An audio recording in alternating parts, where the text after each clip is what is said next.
guys, and thanks for watching Planting Paradise. Today I'm going to be transplanting my pink princess philo from sphagnum moss that I've been using to help it generate roots, and I'm going to be moving it into soil today.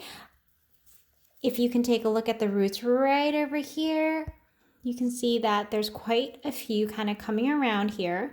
In addition, you've got this nice one up here that's looking for something to grab onto. So I really want to get some kind of moss pole in there or some kind of trellis in there to make sure that she remains happy.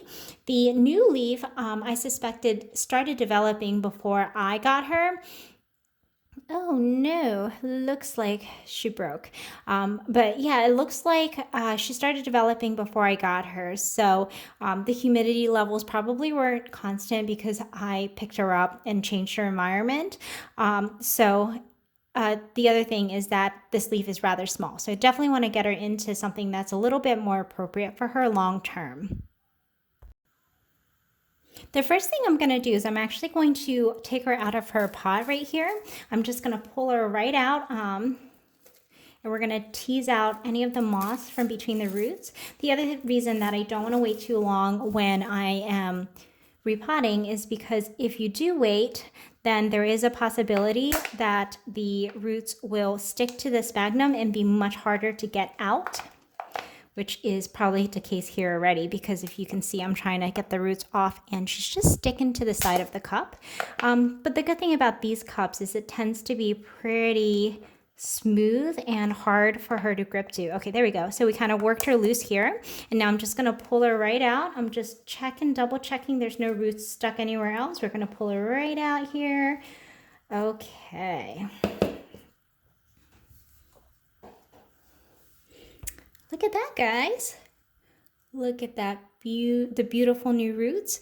I'm actually going to put over here somewhere the video of her when I first got her about a month ago. So she's actually grown rather fast. I'm just going to tease out some of that sphagnum. You can use tweezers if you want. I do have some tweezers prepared just in case, but some rather big chunks are coming off. So I think I'm okay right now.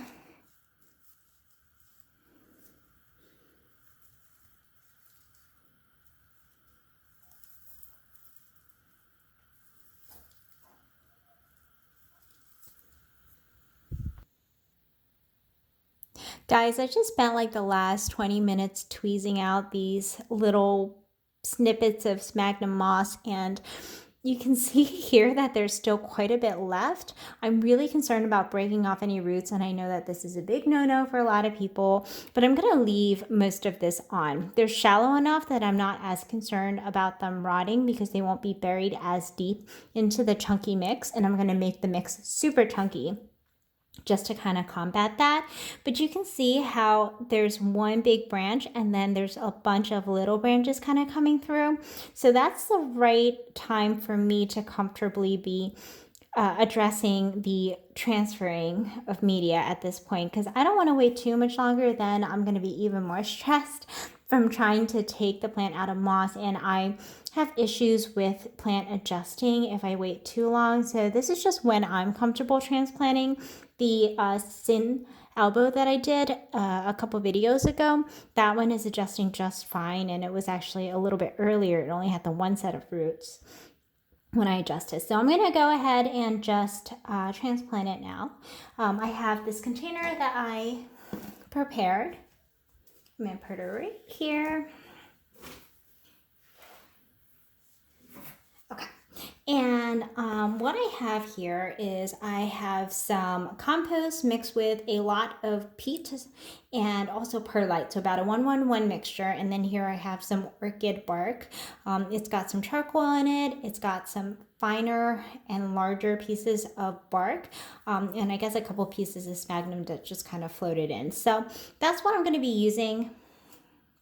I actually prefer to use drier soil just because I find it a little bit easier to work with, so that there's not large air pockets. And I always like to put a few pieces of the large chunks at the bottom there, because I have really large drainage holes down there to make sure that everything drains well. So that kind of helps maintain it.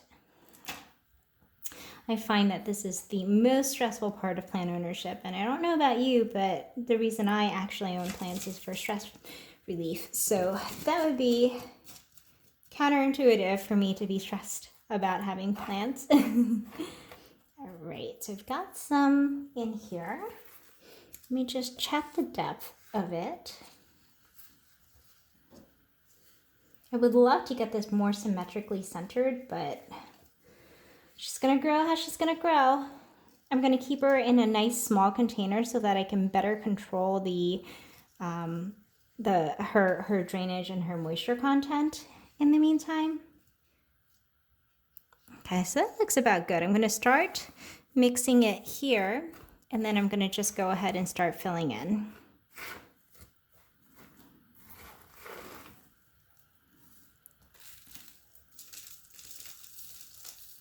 Oh. Kind of messy, sorry guys. This is why I do it in the bathroom, so it's easier to clean up after. I suppose I could just get my Roomba in here, but he's kind of like a drunken toddler. When he goes around, he just kind of, I don't know, he misses really big spots, but then he'll get really fixated in like one spot, and then he'll keep going and going and going in that one spot, and I'm like, it's clean. Total side note, not related to plant care at all. Sorry, guys. Okay, just filling in the mix. I decided I'm going to pot just a little bit higher because I have this one root here. Oops, coming down.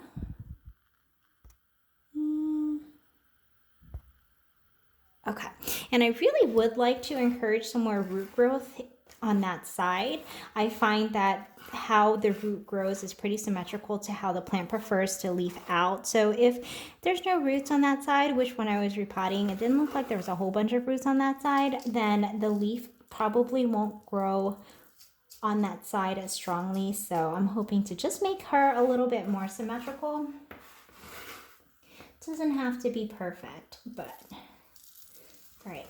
Then my little trick is I hold her and then I just kind of vibrate her or vibrate the cup like this. The larger chunks will kind of move their way up, and then it'll also fill in any smaller space on the bottom there.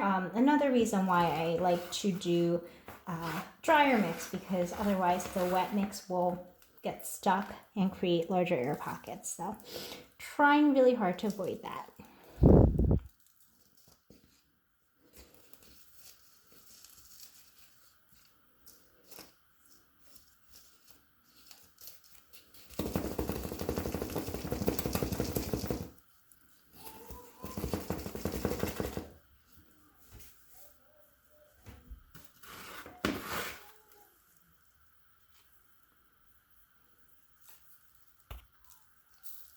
I'm sorry, have you guys been out of focus all this time? I apologize.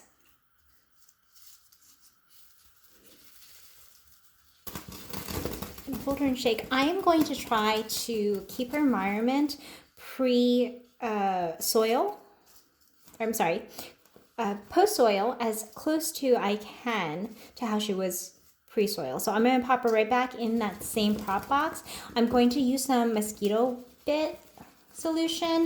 The one I use is Microbe Lift to make sure that there's no fungus gnats in the meantime. I thought about sterilizing the soil just because I'm a little bit paranoid, but I decided against it because there's so many beneficial microbes in compost. I think I'll be okay because I've used the same bag for a while now. So, all right. I'll be right back. Just going to water her.